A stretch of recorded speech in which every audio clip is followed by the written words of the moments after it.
All right, going over to the United States now. 9-time Grammy Award winner Rihanna will make a highly anticipated return to live performance at Super Bowl 57 on Sunday, headlining a halftime show that will highlight her Caribbean culture.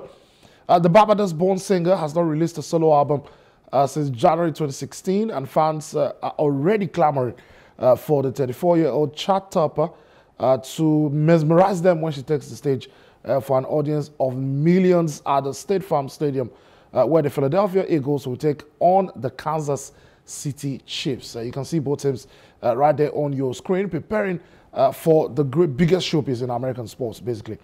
The global superstar Rihanna said she was inspired to take on the challenge after giving birth to her first child in May of last year. Her only solo music released in the last 7 years came in October, when she released Lift Me Up in tribute to late actor Chadwick Boseman for the Marvel film Black Panther, Wakanda Forever, for which, of course, she has gone on to be nominated for an Academy Award. This is not the first time that Rihanna has been asked to perform at the Super Bowl after she reportedly turned down an offer in 2018. At the time, it was out of solidarity for quarterback Colin Kaepernick and his protest against racial injustice. I'm sure you guys remember that protest. It was what began the trend of taking a knee in the NFL that has now gone on and spread into other sports. I mean, he said that it took a crew of about 300 to 400 to assemble the stage in just 8 minutes. So, I mean, you're wondering why I'm probably talking about Rihanna and the Academy Awards and, you know, solo albums. Is the Super Bowl is like the greatest showpiece in sports, basically, almost. I mean, there are conversations about which is the biggest, the World Cup final or the Super Bowl. The Super Bowl is an absolute extravaganza. It's almost like a carnival.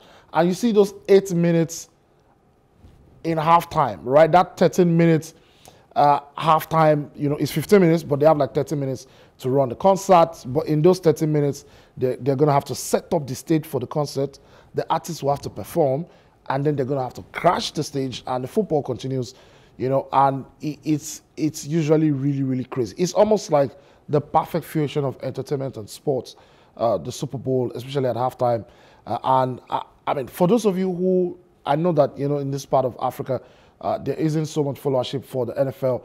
This might just be a great opportunity because I know there are a lot of Rihanna fans out there. But just, you know, watch the sport, enjoy the sport. We're going to be seeing probably the final Super Bowl for one of the greatest quarterbacks in history, Patrick Mahomes, for the Kansas City Chiefs. Is fit, he's back in training.